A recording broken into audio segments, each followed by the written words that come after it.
today to the hill, Maggie, to watch the scene below. The creek and the creaking old mill, Maggie, as we used to long ago. The green grove is gone from the hill, Maggie, where first the daisies sprung. The creaking old mill is still, Maggie, since you and I were young. And now we are aged. 일제가 우리나라를 점령한 게 1910년이고 그리고 실제 해방은 45년에 되잖아요. 그 35년 동안의 이제 독립운동의 상황을 보면은 1919년 3.1운동이 있고 해외에 있던 우리 동포들이 독립운동에 굉장히 자극을 그러니까 3.1운동에 자극을 받아서 상해 임시정부도 그때 세워지고 또 만주에서 무장투쟁도 상당히 성과가 있었습니다. 근데 20년대 초반이 지나고 나서부터는 이제 일제가 만주 침략을 좀 본격화하고 실제 만주에 만주국이라는 나라도 세우고 일본이 그러고 나서는 항일 투쟁 중에 무장 노선은 실질적인 효과를 거의 못 봅니다. 그런 와중에 이제 이승만 대통령은 그 무장 투쟁 말고도 뭐 그 여론에 호소하는 뭐 소위 외교적인 방법이라고 불리는 그런 노선으로 하와이에서 이제 교육도 하고 활발하게 언론 기고도 하고 여기저기 국제회의에 다니면서 일본의 침략을 해외에 알리는.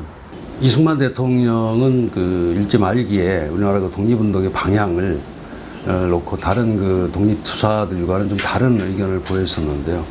그 과정에서 이승만 대통령은 외교를 통한 그 독립 노선을 취했었고 또 다른 독립투사들은 무장투쟁을 택했었는데.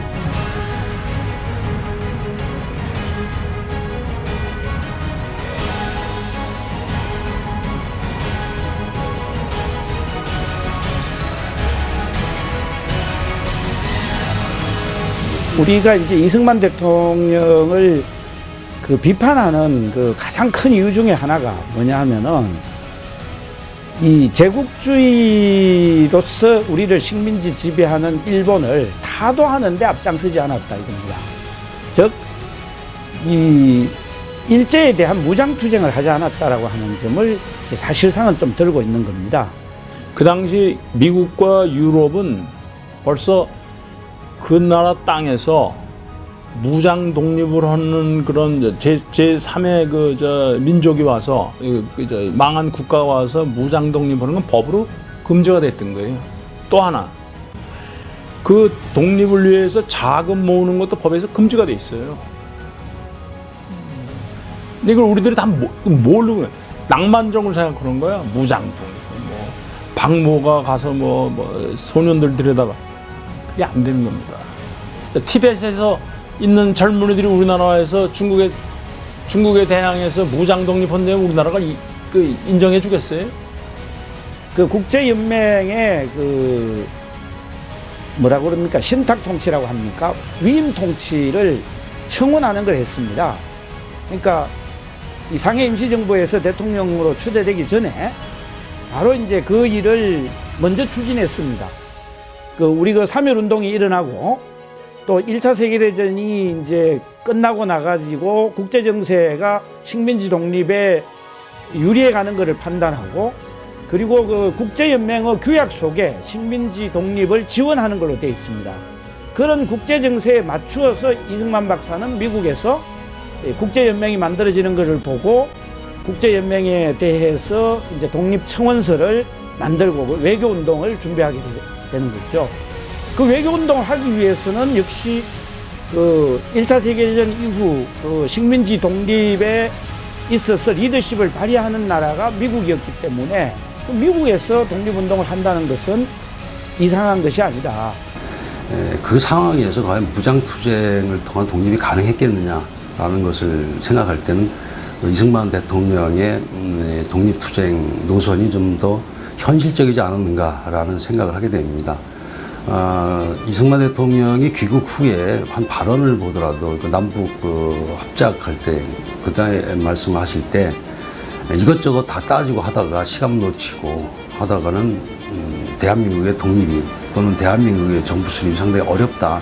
그러다간 잘못하면 그 공산화될 수 있다라는 우려까지 하면서 가능한 남한에서만이라도 단독 정부 수립해야 된다라는 말씀하셨는데 아마도 그런 현실적이고 그다음에 국제적 정치적인 감각을 가졌던 것들이 현실적인 정치에 반영이 되면서 그런 노선으로 가지 않았는가 이렇게 생각을 합니다. 그리고 그 노선이 현실적으로도 적합하지 않았는가 이런 생각이 듭니다. 이승만 대통령이 이제 청일전쟁 이후 그다음에 갑오경장 이후에 이렇게 과거제가 폐지됐어요. 과거제도가 과거를 봐서 입신양명해서 그 무너진 집안을 일으켜 세워야 되겠다는 그 생각을 열심히 공부했는데 과거제도가 없어지니까 이제 절망하고 있는 상황에서 그 서당 친구였던 그 신긍우 이 형제는 이미 배제학당에 들어가 있었거든요. 매일 와서 이제 이승만 박사한테 그 배제학당을 가자 그래. 근데 이승만 박사는 할 수 없다, 안 간다.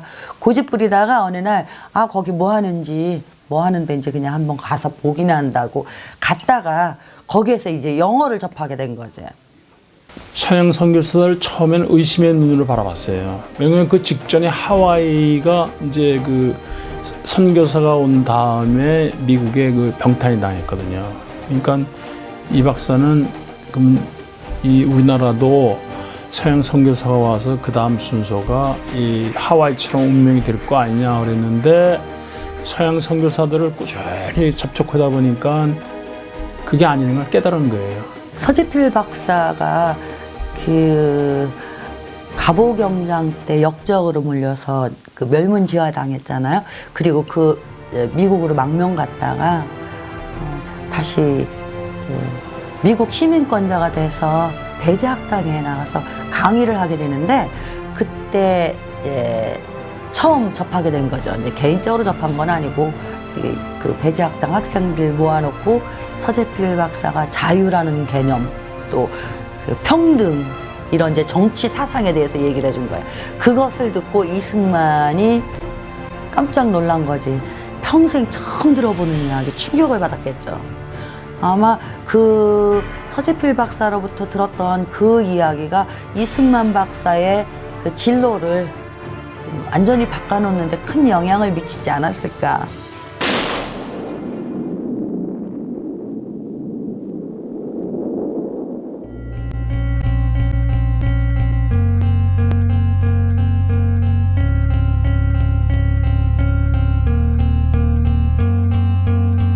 재팬 인사이드 아웃, 일본 내막기 그 책이죠. 그 책이 1941년 8월 달인가 나왔습니다.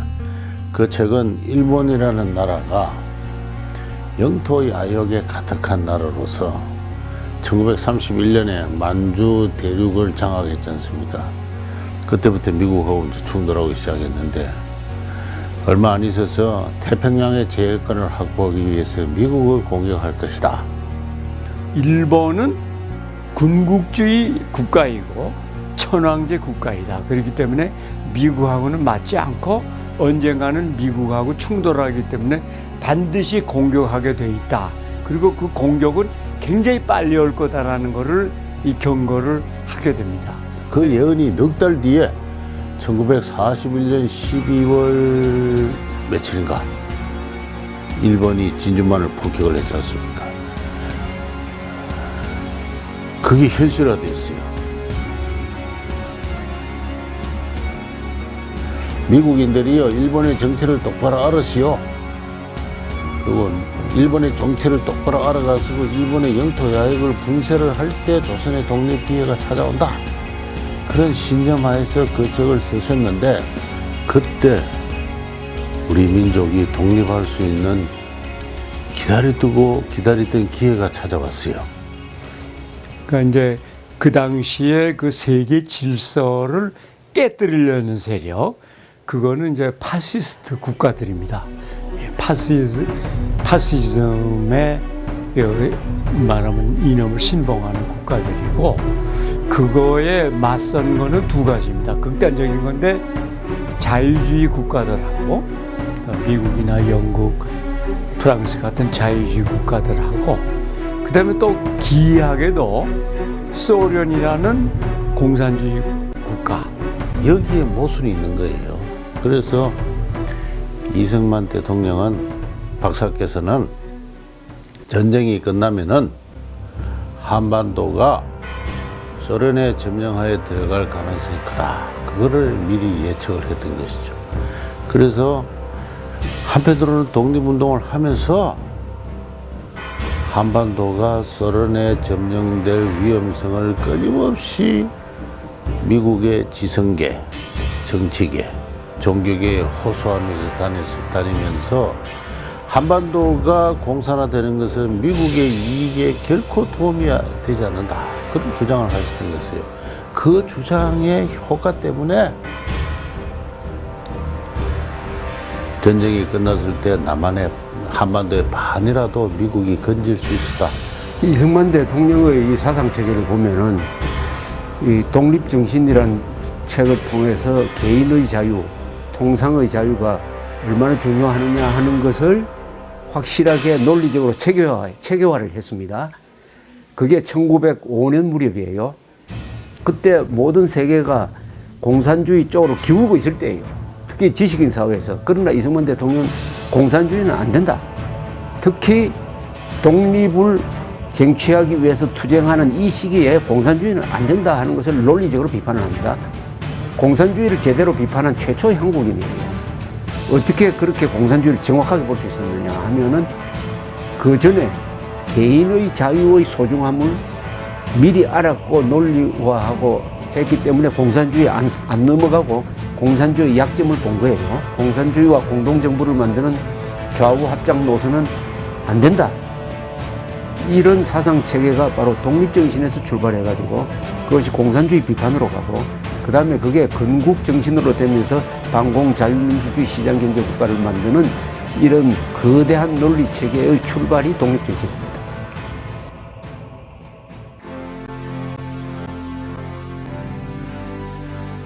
독립정신이 1904년에 감옥에서 쓰여져요. 한성 감옥에서 쓰여지는데 그 책을 쓰기 전까지는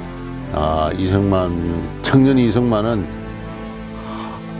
영한 사전을 편찬하고 있었습니다. 이제 A, B, C, D, E, F까지 이제 편찬하고 있었는데 그때 일본하고 러시아하고 전쟁을 시작했어요. 1904년 2월 달이죠. 그 소식을 듣고 영한 사전 편찬 작업을 중단하고 독립정신을 썼습니다. 왜냐? 이 전쟁이 끝나면은 대한제국은 망한다. 태평양에 돛도 없고 삿도 없고 선장도 없이 태풍에 휘말린 배와 같다. 곧 침몰한다. 그런 비통한 심정에서 쓰던 편찬하던 영한 사전 작업을 적고 나라가 이 지경에 이르는 것은 무엇 때문에 그러느냐. 한마디로 독립정신이 부족해서 그렇다. 독립정신이 부족하다. 이 책은 지난 100몇 년 동안에 쓰여진 한국 사람 쓴 책 중에서 나는 가장 중요한 책이라고 봐요. 개인한테 자유를 주면은 그 사회가 생동력이 있어가지고 부국강병할 수가 있다. 그러니까 인간한테 자유만 주면은 인간은 이 자유를 가지고 돈도 벌고 돈이 있으면은 강군을 만들고 그러면 나라를 독립해서 인류 국가를 만들 수 있다 하는 비전을 담은 책이 독립정신입니다. 통상이 평화를 가져온다, 통상이 독립을 가져온다 하는 걸 처음 깨달은 사람이 이 박사예요. 기본적으로는 이건 진짜 일본 사람들 시장이에요. 그러니까 이 박사는 그걸 꿰뚫은 거예요. 여기를 자유통상적으로 만들어라. 그럼 미국도 와서 팔고 영국도 와서 팔고 누구든지 와도 팔 수 있다. 이 박사의 글이 있어요. 통상을 하는 나라는 전쟁이 없다. 사실 그 외교가 상당히 중요해요. 왜냐하면 그 당시에 시대적으로 보면은 이 독립 상태를 유지하지 못했던 것도 외교에 대한 정확한 어떻게 보면 전략 부재였다 이렇게 볼 수가 있거든요. 그런 면에서 이 강대국 사이에 끼어 있는 그러한 위치를 고려한다면 이승만 대통령이 가지고 있는 외교술은 정말 뛰어나다. 왜냐하면 시대적인 흐름을 정확하게 파악을 했고 어떤 강대국과 전략적으로 제휴를 유지하고 친밀한 관계를 유지해야만이 우리 민족, 우리 나라가 장기적으로 유지 가능했는지에 대한 정확한 판단과 전략이 나오는 것이죠. 그 외교를 통해서 어떻게 보면 대한민국의 미래가 계속해서 굳건하게 50년이라는 이러한 번성하는 국가의 기틀을 마련하는데 이 외교가 큰 도움을 줬다 이렇게 볼 수가 있습니다. 개방을 이야기를 하고 통상을 이야기하지만은 한국인 중심으로 주체성을 또 이야기를 합니다.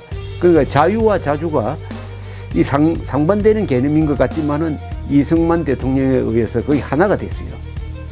자유를 지키기 위해서는 자주하는 능력이 있어야 된다.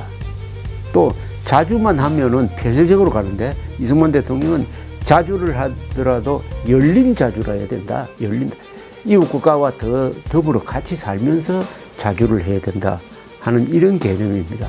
한성 감옥에 계실 때 저는 굉장히 인상 깊었습니다. 뭐냐면 사실은 굉장히 좌절할 수도 있고 어떤 면에서는 지금 상상해 보면 혁명적인 사상가 그 당시로서는 중요한 거는 민중이 알아야 자각을 하는 게 굉장히 중요하다고 생각하셔서 한문이 아니라 한글로 영어도 아니고 한글로 그 독립정신을 쓰신 걸 보면 제가 참 사람들이 그렇잖아요. 사실은 그 확률이 작은 그런 상황에서도 그렇게 노력하시는 그런 모습은 굉장히 감동적이고 이 독립정신의 그 가치는 뭐냐면 새로운 근대 문물, 근대 문명이 꽃 피워야만이 어떻게 보면은 장기적으로 지속 가능한 독립 상태를 유지할 수 있다. 독립정신에 대한 그러한 내용을 제대로 저술할 수가 있었고 또 이 배제학당이라는 것을 통해서 이러한 그 제도적인 시스템이 공부하고 또 새로운 문물을 받아들이는 그런 학습하는 시스템을 만들 수 있는 그러한 계기를 마련했다 이렇게 볼 수가 있겠습니다.